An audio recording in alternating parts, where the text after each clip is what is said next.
Welcome to the review. दोस्तों, आज की वीडियो में हम बात करने वाले हैं ड्रामा कफील की आने वाली एपिसोड्स के बारे में। और यकीन करें, आगे कहानी में काफ़ी शॉकिंग ट्विस्ट आने वाले हैं।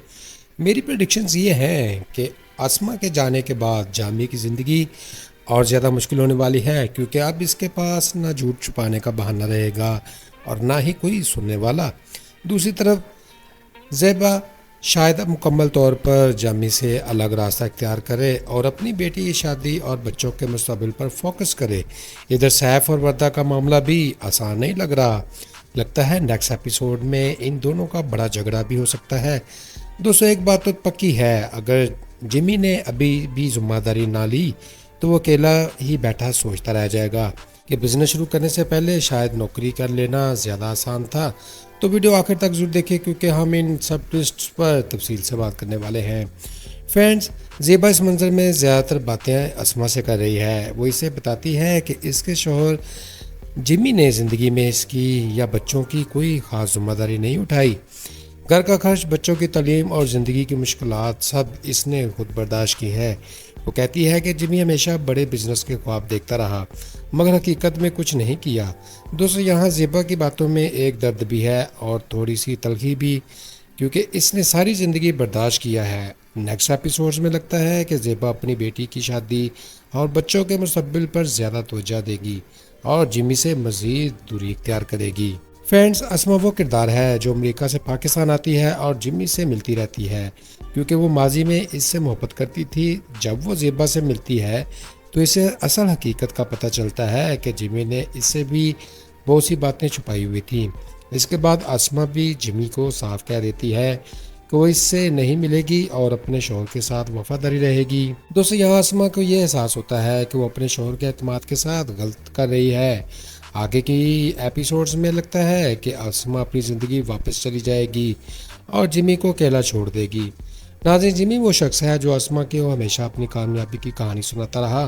वो खुद को एक कामयाब बिजनेसमैन जाहिर करता था, लेकिन हकीकत में इसकी बीवी ज़ेबा और बच्चे ही घर चला रहे थे।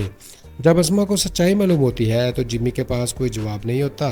दोस्तों, यहाँ जिमी की सबसे बड़ी मुश्किल ये है कि वो हकीकत का सामना करने की बजाय ख्वाबों और बहानों में रहता है। अगर इसने अपनी जिम्मेदारियां ना संभाली तो नेक्स्ट एपिसोड्स में वो बिल्कुल अकेला हो सकता है। दोस्तों, सैफ अपनी माँ से बात करते हुए परेशान नज़र आता है। वो कहता है कि इसकी बीवी वर्दा, इसके घर वाले इसे इज्जत नहीं देते क्योंकि इसके पास इस वक्त अच्छी नौकरी नहीं। सैफ को लगता है कि वो जितना भी कोशिश करे इसकी कदर नहीं की जाती। दोस्तों, यहाँ सैफ के अंदर गुस्सा भी है और बेबसी भी। आने वाली एपिसोड्स में मुमकिन है कि सैफ अपनी नौकरी के लिए ज़्यादा जद्दोजहद करे या फिर वर्दा के साथ इसका झगड़ा और मज़ीद बढ़ जाए। दोस्तों, वर्दा एक हामला औरत है। वो अपने वालिदैन के घर रह रही है। इसे लगता है कि सैफ इसकी ज़रूरियात पूरी नहीं कर सकता, इसलिए इसके घर वाले भी सैफ से नाराज़ रहते हैं।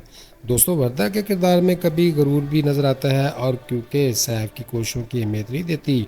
अगर यही सूरत रही तो आने वाली एपिसोड्स में इन दोनों के रिश्तों में मज़ीद कशीदगी बढ़ेगी। नाजरीन, सुमेरा ज़ेबा की दोस्त है जिसकी अभी नई शादी हुई है। वो बहुत खुश नज़र आती है और अपनी नौकरी छोड़ देती है क्योंकि इसका शौहर इसे आरामदायक ज़िंदगी दे रहा है। वो ज़ेबा से कहती है कि अब इसे भी कोई अच्छा सहारा मिल जाना चाहिए। दोस्तों, सुमेरा की खुशी देखकर लगता है जैसे इसे ज़िंदगी का शॉर्टकट मिल गया हो, लेकिन ड्रामों में अक्सर ऐसा सुकून ज़्यादा देर तक नहीं रहता। मुमकिन है कि आगे जाकर इसकी ज़िंदगी में भी कोई नया मसला आ जाए।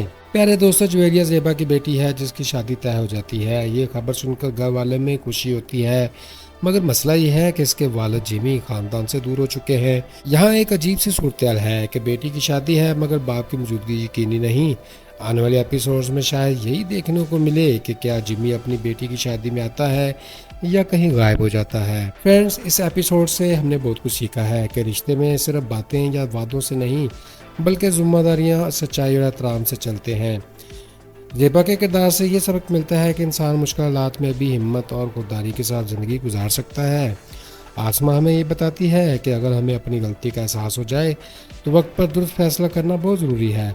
सैफ की कहानी ये बताती है कि माशी मुश्किलात इंसान की इज़्ज़त नफ्स को मुतासर कर सकती हैं, मगर सब्र और कोशिश जारी रखने से सब कुछ हासिल हो सकता है। मजमूई तौर पर यह एपिसोड हमें याद दिलाती है कि एतमाद और जिम्मेदारी के बगैर कोई भी रिश्ता नहीं चल सकता। जी तो फ्रेंड्स, ये था आज का रिव्यू। फिर मिलते हैं लेटेस्ट वीडियो में। मुझे सपोर्ट करने के लिए वीडियो को लाइक करें, चैनल को सब्सक्राइब करें, खुश रहें, खुशियाँ बांटें और अपने भाई अदन को दुआ में रखें याद। Goodbye, see you again.